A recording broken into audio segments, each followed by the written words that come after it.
MNS Nallabelli మండలంలోని మేడపల్లి గ్రామంలో ఉన్న బ్రహ్మసూత్ర శివాలయంలో పూజా కార్యక్రమాలు భక్తి శ్రద్ధలతో ఘనంగా కొనసాగుతున్నాయి.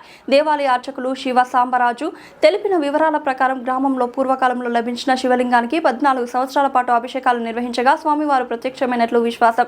అనంతరం గురు పరంపరల సమక్షంలో 3 సంవత్సరాల క్రితం 9 నెలల 9 రోజుల 9 గంటల శుభముహూర్తంలో బ్రహ్మసూత్ర లింగ ప్రతిష్టాపన చేసి నిత్య పూజలు నిర్వహిస్తున్నట్లు తెలిపారు. ఓం నమః శివాయ. ఈ క్షేత్రం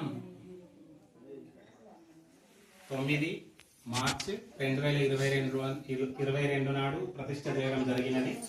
నేను గురు పరంపరల ద్వారా ఈ ప్రతిష్ఠ చేసే ముందు 9 నెలల 9 రోజుల 9 గంటల సమయంలో ఆ సమయాన్ని చూసి శుభముహూర్తంలో ఈ బ్రహ్మసూత్రం గల లింగాన్ని ప్రతిష్ఠించడం జరిగినది.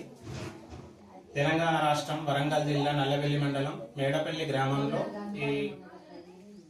ఇదే స్థలంలో పూర్వంలో ఒక శివలింగం దొరకడం జరిగినది. దాన్ని 14 సంవత్సరాలు నేను అభిషేకం చేసిన తర్వాత స్వామివారు నాకు సాక్షాత్కారం కనబడి ప్రతిష్టలో సాక్షాత్కారంలో కనిపించడం జరిగింది.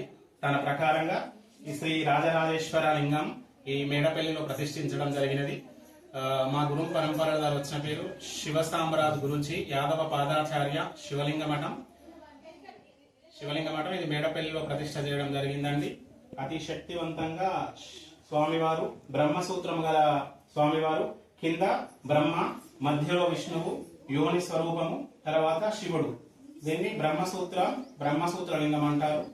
స్వామివారు ఇక్కడ కోరిన కోరికలు తీర్చే కొంగు బంగారంగా వెలిగే స్వామివారు. ఏదనుకుంటుంది ఒక 9 వారంలో సోమవారాలు కనుక వచ్చి ఎవరైతే ఏది కోరుకుంటారో వాళ్ళకి తప్పకుండా వృత్తి, ఉద్యోగము, వ్యాపారము, ఆరోగ్యము ప్రతి ఏదైనా కానీ ఒక 9 వారాలు స్వామివారిని సందర్శించినట్టయితే మనసులో ఉన్న కోరికలు ఏదైనా నెరవేరుతాయండి. స్వామివారు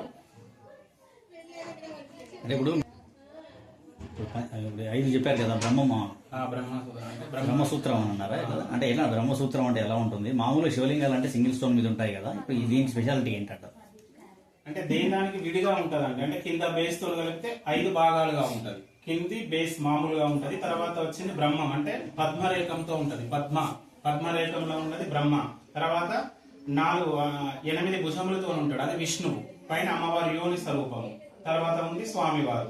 దీన్ని బ్రహ్మసూత్ర లింగం అంటారు. దీనికి 5 భాగాలుగా ఉంటుంది. కింద బేస్ తో కలిపితే 5 భాగాలు: బ్రహ్మ, విష్ణువు, మహేశ్వరు, అమ్మవారి స్వరూపం. ఇది బ్రహ్మసూత్రం లింగంగా. అదే ఒకవేళ అంటే స్వామివారిని నిజ స్వరూపాన్ని చూపించగలుగుతారా?